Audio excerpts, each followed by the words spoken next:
2024 പ്രഥമ സർവേ പ്രകാരം കേരളത്തിൽ 8ാം ക്ലാസ്സിൽ പഠിക്കുന്ന സ്റ്റുഡൻസിൽ 30% കുട്ടികൾക്ക് മാത്രമാണ് 2 നമ്പർ കൊടുത്താൽ ഡിവൈഡ് ചെയ്യാൻ അറിയും.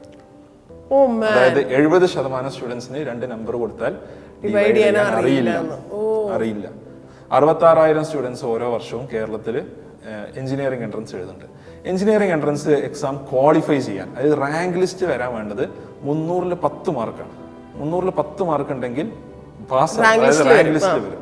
ഇത് കിട്ടുന്നത് ബേസിക്കലി ഒരു 66,000 അല്ലെങ്കിൽ 70,000 ആളുകളിൽ 50,000 താഴെ ആളുകൾക്ക് മാത്രമാണ്. ഇവർ എഞ്ചിനീയറിംഗിന് പോയുള്ള അവസ്ഥ ആലോചിക്കുക. നമ്മുടെ എഞ്ചിനീയറിംഗ് എഡ്യൂക്കേഷന്റെ ക്വാളിറ്റി ഇത്ര കുറയാനുള്ള റീസൺ എന്താണ്?